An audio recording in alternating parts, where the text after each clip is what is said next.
Thank you all for inviting me to be here with you. I'm sorry that we don't have the chance to be together in person in these times. And before turning our attention to the story of the Epiphany and those beautiful readings that we just heard, I just want to mention briefly in the context of our sort of COVID gathering.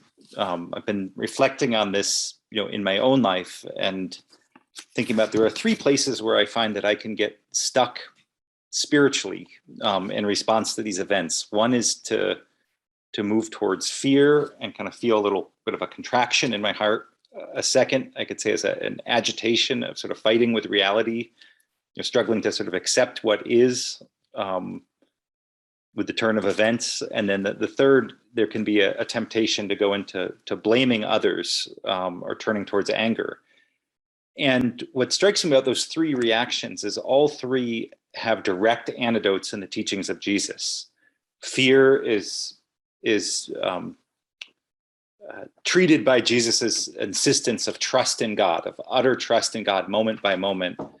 My fighting with reality, the agitation, is countered by Jesus's call for acceptance and a deep embrace of the human condition and of the world as it is. He came to us not in an ideal world, but the world of our own weakness and our own messiness. And then third, of course, Jesus's universal call to forgiveness of all people, of ourselves, of everyone else involved in all these different processes and decisions with all of our different ideas and our challenges. So this morning and in the past few days, I've been reflecting on that call to trust, to acceptance, and to forgiveness.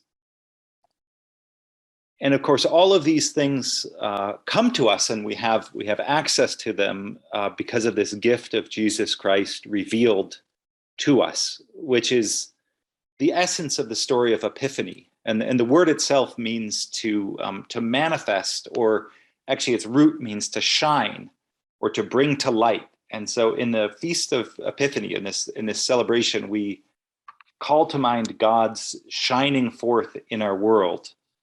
God revealed to us as light.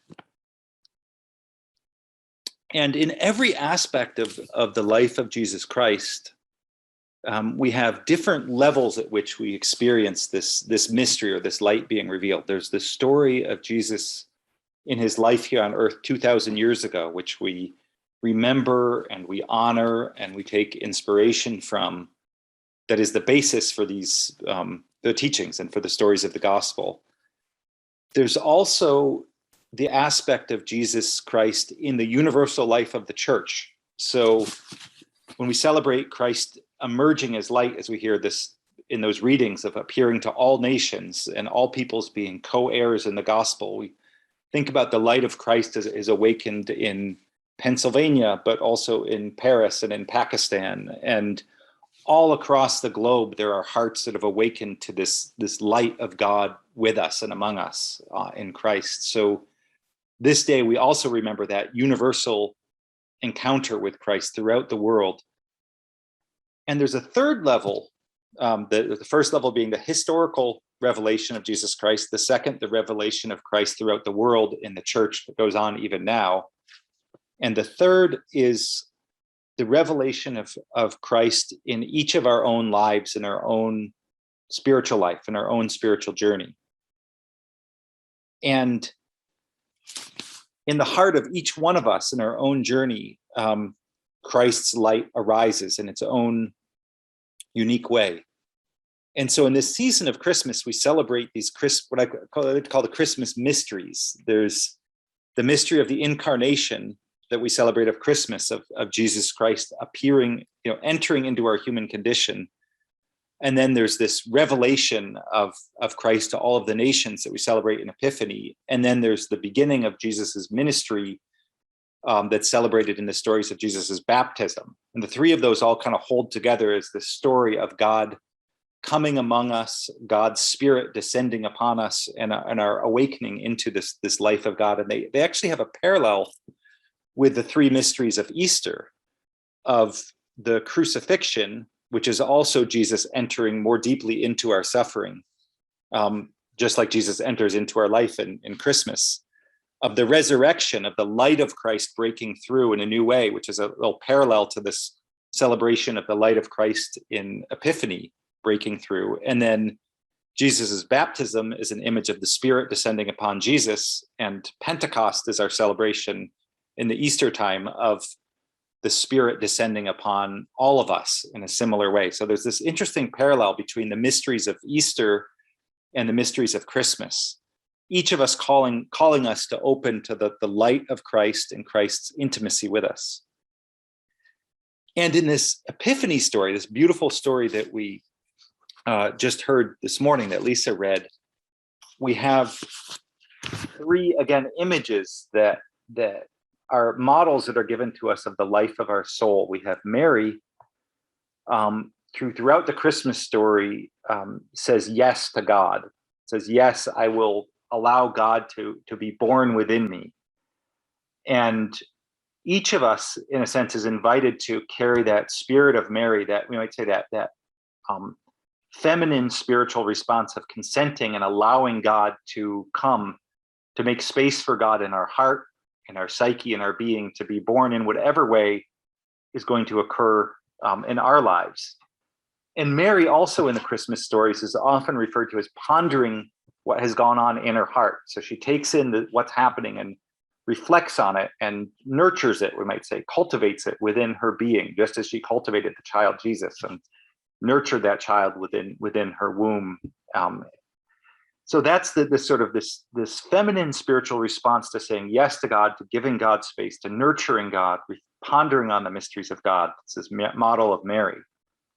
The second model I'd like to call upon is the model of Joseph, who is sort of more this archetypal masculine image, who's called to be a protector and a steward of this mystery that's appearing, of Christ appearing as a child. And we often forget the context that when Jesus was born, it was in between two major acts of oppression. The first one being the census that was demanded by Caesar Augustus, that required a 8 to 9 months pregnant woman to leave her home and travel, which was a very dangerous thing in the ancient world, to be vulnerable to robbers and to uncertainty, and to end up, in fact, homeless when it was time for her to give birth. That was all the result of essentially, we might say, a government decree, an imperial decree that put them in a very vulnerable position.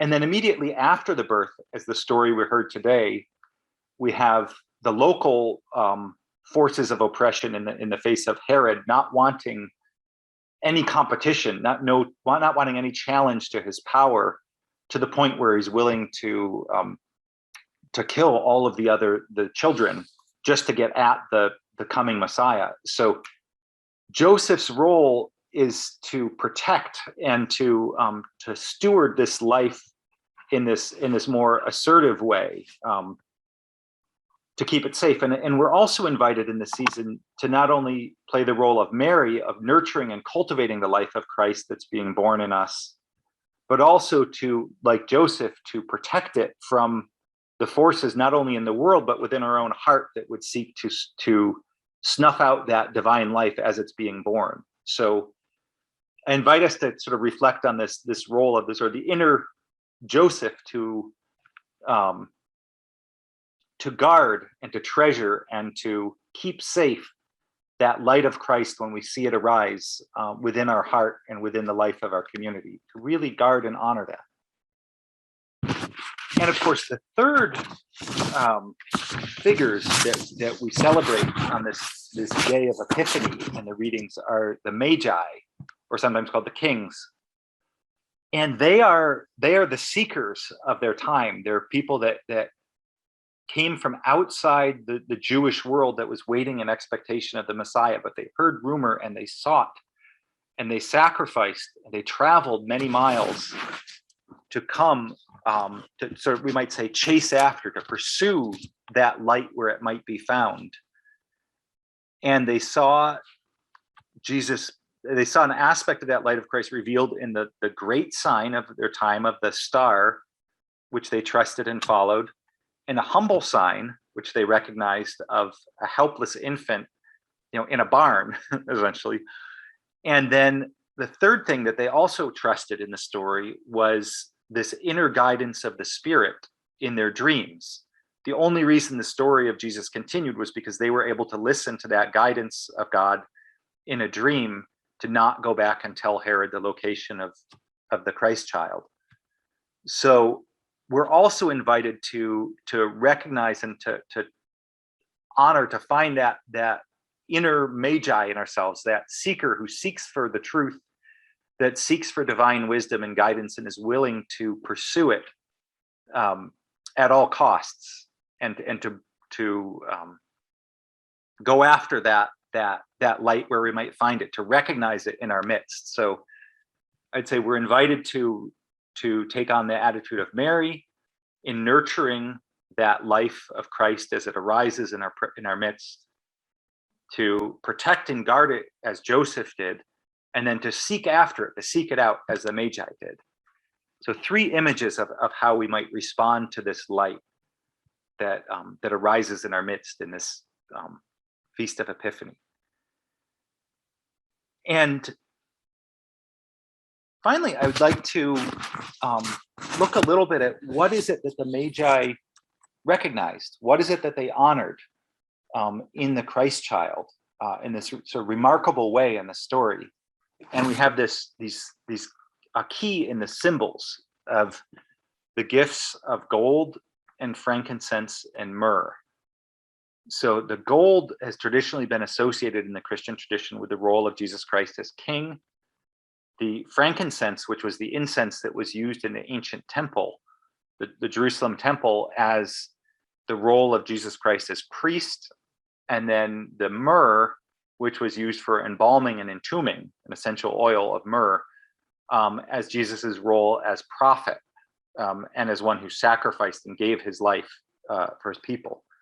So Jesus as king, priest, and as prophet. And so I'd like to take just a few minutes to reflect on each of these roles. So Christ as king, when the Magi came with that offering of gold that symbolized they recognized that this child, this light bearer, was the true king, the worthy king. And what does it mean for us to acknowledge Jesus Christ as king? This is actually the most familiar of these 3 roles. We talk a lot about accepting Jesus as Lord and welcoming Jesus as Lord of our life. So Christ as Lord means that there's no other king, that there's no other Lord, there's no other person, there's no other force, there's no other entity, there's no other priority that we give a higher authority in our life. And this is the thing that was so vitalizing for the early church to realize, and it's what got them into so much trouble when they acknowledged that Christ was Lord, which meant that Caesar was not Lord, and that they would follow the guidance of Jesus Christ and would not bow down to the decrees of the emperor and worship the emperor as they were expected to in the ancient Roman world. It's what led to their persecution. So with that same courage, I'm going to read off a list of a few competing kings that we might find in our own life, and I invite you to just reflect on them as I read them off. What does it mean to really welcome Christ as Lord, as that authority in our life? It means that there is no agenda that is above the life of Christ, not Caesar or the state, not health or long life, not money or possessions, not family or friends, not career or credentials, not even church or community. To accept Christ as king, to recognize Christ as king, means that Christ alone is the supreme guide of our life. All these other things are good and they can be welcomed. But when we accept Christ as the King and Lord, it means a freedom from all lesser masters. Second gift is the gift of frankincense, which was a symbol of Jesus Christ as priest. And in the ancient world, a priest had the role of mediating between the human and divine realms. So this image of priest means the one who can unite the world of people and the world of God. And when we accept Jesus Christ as not just Lord, but as priest, it means that we allow God to be the mediator between, we allow Christ to be the mediator between heaven and earth, or between God and our own human experience. And this is actually surprisingly practical in our life of prayer, because so often I think we keep ourselves as the priest of our prayer life, that we see God as someone that we reach out to, but we have to do the reaching with our efforts and with our prayers. And I think to accept Christ as priest with this image of frankincense means that we actually cast all of our cares to Christ in prayer, and then move to a stance of receptivity and silence, and allow Christ to pray in us and through us to draw us into the life of God the Father. So it's a attitude of complete trust in prayer, where we allow Christ to be an active agent of prayer inside of our hearts, for Christ to be the priest. And so it's an attitude of trust, of stillness, of patient attentiveness, where we don't have to be the prime minister of the temple of our hearts. We don't have to be the high priest. We allow Christ to be the high priest, and us to simply present our needs and then let go and be with the mystery of Christ alive, offering our prayers into the heart of the Father. Prayers of surrender and trust.